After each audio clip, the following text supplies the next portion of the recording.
ਸਤਿ ਸ਼੍ਰੀ ਅਕਾਲ ਜੀ ਸਾਰਿਆਂ ਨੂੰ। ਲੈ ਕੇ ਹਾਜ਼ਰ ਹੋਏ ਹਾਂ ਜੀ ਇੱਕ ਹੋਰ ਨਵੀਂ ਵੀਡੀਓ। ਛੋਟੀ ਜਿਹੀ ਵੀਡੀਓ ਇਹ ਡੋਰ ਡਿਜ਼ਾਈਨ ਬਾਰੇ। ਇਹਦੇ 'ਚ ਆਪਾਂ ਜਿਹੜੇ ਬਾਜ਼ਾਰ ਵਿੱਚ ਡਿਜ਼ਾਈਨ ਅੱਜ ਕੱਲ੍ਹ ਚੱਲ ਰਹੇ ਨੇ ਉਹਦੇ ਆਧਾਰ 'ਤੇ ਇਹ ਵੀਡੀਓ ਹੈ। ਅਤੇ ਵੀਡੀਓ ਚੰਗੀ ਲੱਗੀ ਤਾਂ ਲਾਈਕ ਜ਼ਰੂਰ ਕਰਿਓ ਜੀ, ਅਤੇ ਜੇ ਵੀਡੀਓ ਵਧੀਆ ਨਾ ਲੱਗੀ ਤਾਂ ਡਿਸਲਾਈਕ ਜ਼ਰੂਰ ਕਰਿਓ ਜੀ।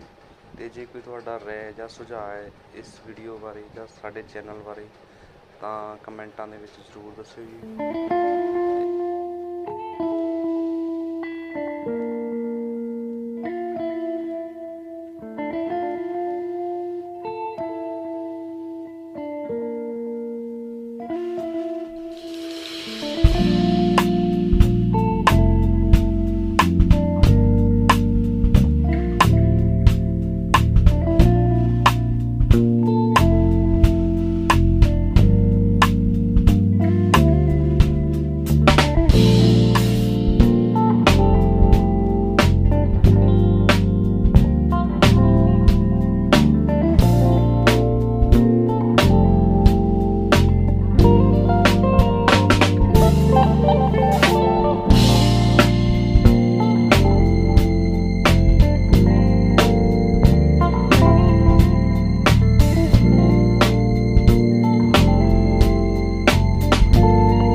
ਵੀਡੀਓ ਦੇਖਣ ਲਈ ਸਾਰਿਆਂ ਦਾ ਬਹੁਤ ਬਹੁਤ ਧੰਨਵਾਦ ਜੀ। ਅਤੇ ਜੇ ਵੀਡੀਓ ਵਧੀਆ ਲੱਗੀ ਤਾਂ ਚੈਨਲ ਨੂੰ ਸਬਸਕ੍ਰਾਈਬ ਕਰੋ। ਇਸੇ ਤਰ੍ਹਾਂ ਦੀਆਂ ਹੋਰ ਵੀਡੀਓਜ਼ ਲੈ ਕੇ ਤੁਹਾਡੇ ਸਾਹਮਣੇ ਆਉਂਦੇ ਰਹਾਂਗੇ ਜੀ।